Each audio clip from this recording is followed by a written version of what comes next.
Ecuador, María Paula Romo y la controversia sobre violencia de género en Ecuador. Importantísimo esto, pónganle atención. En el actual panorama social de Ecuador, las declaraciones de María Paula Romo, ex ministra del país, sobre la violencia de género han generado una ola de reacciones en las redes sociales. Romo, reconocida por su trayectoria política, recientemente señaló la existencia de una violencia sistemática contra las mujeres en Ecuador. Una afirmación que, aunque válida, una preocupante realidad social es lo que está suscitándose en estos momentos y hay críticas respecto a su pasado político.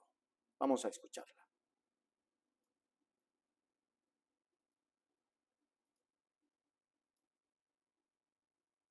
Hoy es un buen día para hablar de esto. Las mujeres en la política somos juzgadas con criterios distintos que los hombres. Sí, claro que sí. No solo se trae al debate asuntos que jamás se discutirían sobre un hombre, sino que habitualmente se señalan como defectos lo que en ellos se aplaudiría como virtudes.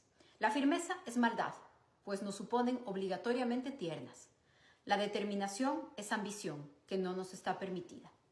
Y lo que en otros casos sería liderazgo, si viene de una mujer, es radicalidad.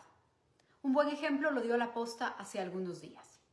Líderes políticos han perdido por completo la conducción de sus bancadas en la Asamblea Nacional. En su caso, se trata de cosas de la política. En el mío, publicaron el montaje de una foto para ponerme semidesnuda sobre una bola de demolición. Sí, cuando piensen en La Posta, piénsenlos como trogloditas machistas. Pero no solo eso. El problema de La Posta conmigo no es solo machismo, no se equivoquen. Es que ellos, Boscan particularmente, representa y defiende intereses que yo combato. Se inventaron la historia de los hospitales para cubrir a sus socios y sus negocios en otros sectores del Estado.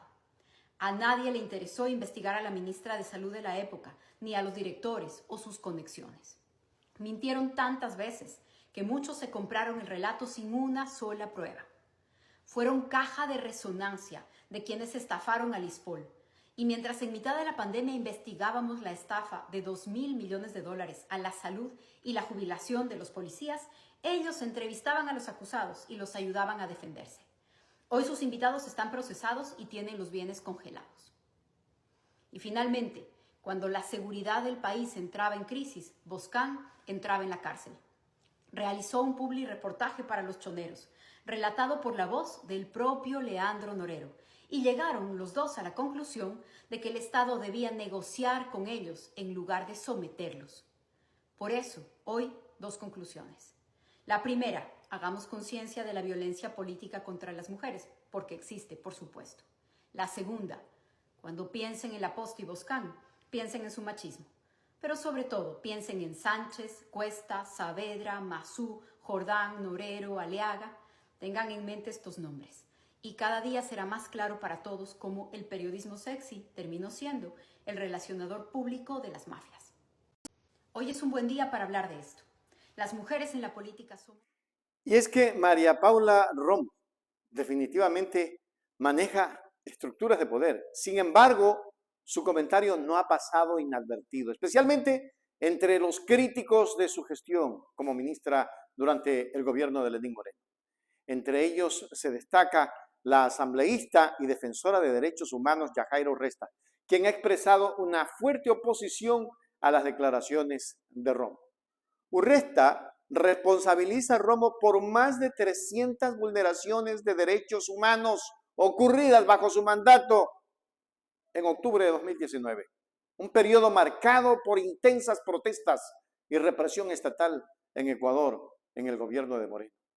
Según Urresta, la exministra carece de legitimidad moral para hablar de violencia de género, acusándola incluso de ser responsable de crímenes de lesa humanidad. Este señalamiento sitúa la discusión en un contexto más amplio, donde la violencia gubernamental y los derechos humanos se entrelazan con la lucha contra la violencia de género. Para eso tenemos precisamente a Yajaira Urresta, quien nos tiene este tema preciso para dárselos a conocer a ustedes. Qué importante lo que vamos a ver a continuación. Señora María Paula Romo, qué lástima que una vez más usted quiera hablar de temas de violencia y ampararse usted como defensora de los derechos humanos y defensora en contra de la violencia sistemática. Le recuerdo que aquí en el Ecuador existe violencia sistemática, ejercida desde el poder, y fue desde su mandato como ministra del Interior que justamente esta violencia se hizo parte, se hizo carne de nuestra historia. Usted fue quien comandó la toma de decisiones y vulneraciones a los derechos humanos y de las mujeres en octubre de 2019. En más de 300 personas existen cicatrices, existe violencia por parte suya. Le recuerdo que cuando usted fue ministra, se ejecutaron acciones en contra de la vida de las mujeres, entre esas mi persona. Vulneraciones de pérdidas oculares, vulneraciones de abusos sexuales por parte de la policía, violaciones al derecho a la integridad, a la libertad. Le pido, por favor, tener respeto absoluto a la memoria de quienes ya no están aquí compartiendo junto a nosotros por octubre de 2019. Le pido respeto por las mutilaciones de nuestros ojos y le pido respeto ante la gran fuerza que tiene la defensa de las mujeres en contra de la violencia sistemática, política y vulneración absoluta que vivimos las mujeres. No se quiera llenar la boca con nuestras luchas, luchas que no son suyas. Señora.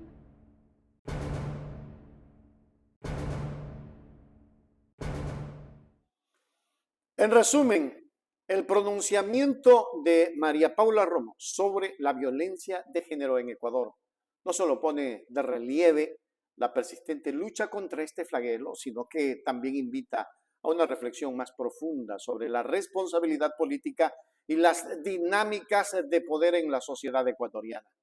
Mientras la discusión continúa en el ámbito público, queda claro que las soluciones a estos problemas estructurales requieren un enfoque holístico y una voluntad política genuina. Más allá de las declaraciones en redes sociales, la controversia generada por las palabras de Romo demuestra que el camino hacia una sociedad más justa y equitativa aún es largo y complejo, y que cada voz en este debate aporta a la construcción de un futuro mejor para el Ecuador. Qué lástima de verdad que en el país todavía tengamos este tipo de situaciones.